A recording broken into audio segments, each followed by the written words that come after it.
We have covered major traffic accidents caused by the weather before on this podcast. There was the January 9th titled Deadly Michigan Pileup. Then on December 8th, it was titled Pennsylvania Pileup. And of course, there was the November 19th story called Terror on the Trans-Canada. Hi, I'm Chris May, host of This Day in Weather History, a podcast from the Weather Network in Canada. And if by chance you missed any of those episodes that I just mentioned, I gave you the dates. You can easily go back into the archives and give them a listen. Believe me, it'll be totally worth your while. For this one, however, there were close to 200 vehicles that were involved in this massive road accident on a windswept stretch of Highway 15. This day in weather history. Then the chaos of crashing cars began colliding soon after noon in La Prairie. Whiteouts were the cause. Strong winds had blown off the St. Lawrence River, shutting down all visibility for the drivers. It didn't matter that the weather was clear and the highway had recently been cleared of snow, according to Quebec Transport Minister François Bonnardel. When gusts of wind come sweeping up and over a snowpack, it can still cause whiteout conditions in the area without any new snow falling anywhere. Hey, just a reminder that today's episode is accompanied by a podcast video short. You can watch this 2-minute version of today's story on television on the Weather Network in Canada or online anytime and anywhere you are at theweathernetwork.com/weather history.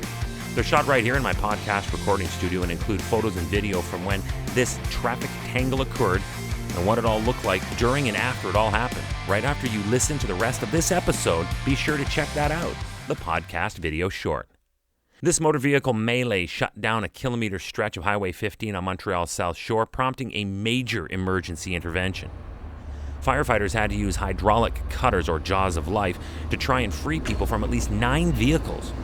First responders had been trying all afternoon to safely remove 2 seriously injured people from a vehicle, but at the same time, an oil tanker truck had ruptured, spilling diesel onto the road, hindering the emergency crew's efforts to access the 2 people.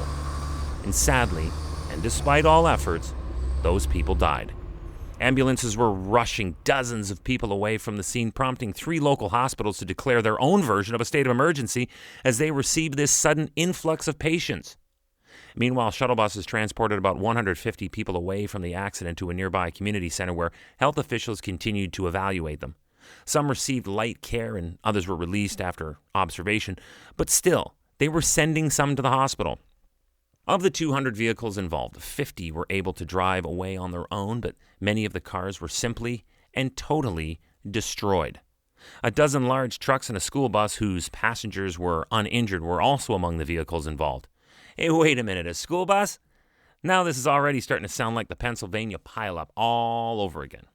So, how did this get this bad? Whiteouts are understandable, but there were several witnesses reporting that cars were still traveling along at about 100 kilometers per hour at the time of the crash. One eyewitness who was in the crash said, and I quote, "As I was driving along going about 90 to 100, all I saw was red lights, brake lights, cars just hitting each other, trying to swerve out of the way. I tried to do the same myself, but I got hit by another bus and then I smacked into the retaining wall." The even sadder part? The pileup was actually the second major road accident on the South Shore within only 2 days. In the previous disaster, more than a dozen cars smashed into each other. In that, many suffered just minor injuries. And what caused that one? You guessed it, whiteout conditions caused by sudden high winds over a snowbound land along a stretch of Highway 10 and Marieville. Big accident, but a whitest shade of pale when compared to the next day's 200-car pileup from this day in weather history. Tomorrow is February 20th, and we wanted to take a day out on the calendar to tip a cap to the 1988 Winter Games, commonly known as Calgary 88. They were held from February 13th through the 28th back in 1988, and mainly in Calgary, Alberta, Canada. They will be remembered for the warm temperatures. One standout day was when on February 26th, 2 or 3 days before the end of the games, Miami, Florida reported a daytime high temperature of 19.4 degrees, which unfortunately was not much more than the home of these ongoing International Winter Games, who was sitting at a daytime high in Calgary of 18.1 degrees Celsius. Somebody in the organizing committee was likely melting down as much as the ski slopes and the outdoor ice surfaces. We'll find out who tomorrow on This Day in Weather History with me, your host, Chris May.